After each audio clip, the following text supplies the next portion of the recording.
information is very limited at this time. We do know that 4 are confirmed dead. I do know the identity of 2 confirmed dead, although I have not gotten their identification from police, just from sources that we trust around the area. And they both were high school seniors at Dadeville High School. As far as the other 2 victims or the numbers of injuries, we do not know that at this time. And we do expect to get another update, I believe, coming up here in an hour or so. Is that correct? Yes, we're expected to have another press conference at noon Central Time outside the Talbot County Courthouse, again, where we met before, hoping to maybe have some more information about the numbers of victims who were injured, as well as maybe victims' identities, and possibly some information on the suspect or shooter, which we've been given no information at all about at this time. And so we are not aware at this point if a shooter or shooter is in custody. We don't know a motive. We are waiting to learn more about the victims. Some of the reports that we were hearing indicated there may have been up to 20 people that may have been shot. Have you heard anything about that? Yeah, I had, again, not from law enforcement agencies, but from some official county officials, I heard the number was about between 25 or 30 potentially injured. But yeah, I think that's a pretty accurate number that's coming in, although that hasn't been confirmed. We have spoken to our local hospitals who took in a lot of intake. We're supposed to be getting some final numbers on that today or tomorrow, as far as what they went through over the course of the next month. Yeah, and we are taking a look at just some of the video we have that's coming out of that shooting scene in Dadeville, Alabama. What can you tell me about Dadeville in general? Dadeville's such a great town. It's a little hamlet of a town, 3,000 people. Alexander City, we also have a newspaper there. That's where I live. We're about 10 miles away. We both support each other just so much. And it's just a community it's really a small town community, cares about its local kids, cares about its athletes especially. And I think that it's a great place to live, and it's just so, you always say it can never happen in our town, and we never thought it would have happened in our town.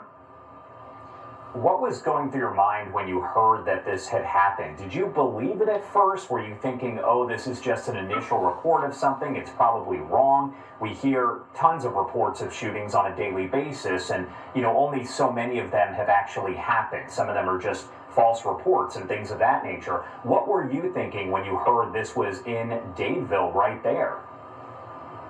Well, yeah, I'm glad you asked that. Ironically, I thought something. I didn't think let's not take this seriously, but I called my reporter. It's about 11:45 when I got the call. I called my reporter. I said, "Can you just get up a story? I'm gonna run out there real quick.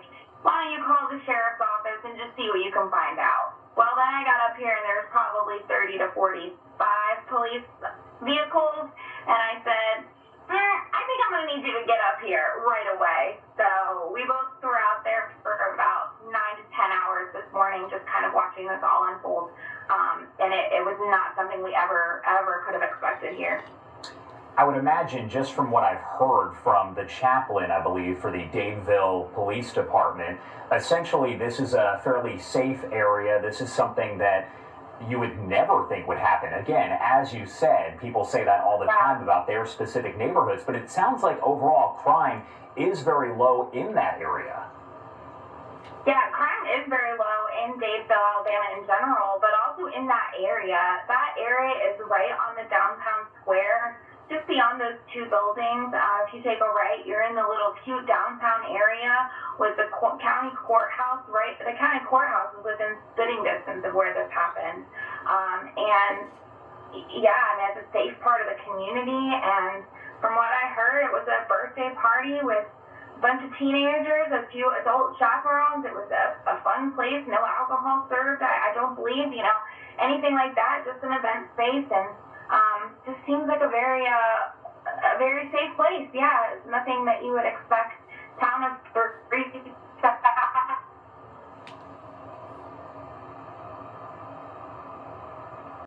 who did it? So actually, no, we've gotten no information whatsoever about the shooter. When they did a press conference, they said, we're not taking questions, and one of the reporters said something about we need to know information about the shooter at this point.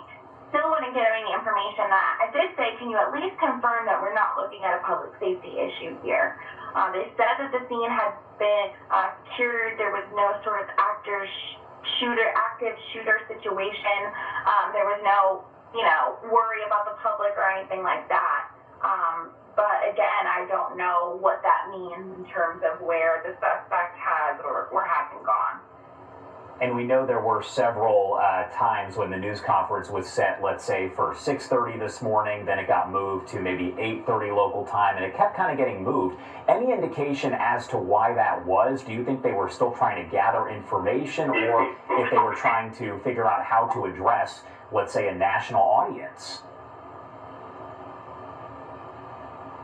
Yeah, I think it's probably a little bit of the lot. And I appreciate this. In our communities, we really want to make sure that information is correct before it gets out into the public. We don't want any sort of mass hysteria happening, anything like that. And I think it's a very, very small community, and they're trying to be extremely sensitive and respectful to the victims and the families. Everyone knows everyone in this town, so everyone had family in there. All right. Thank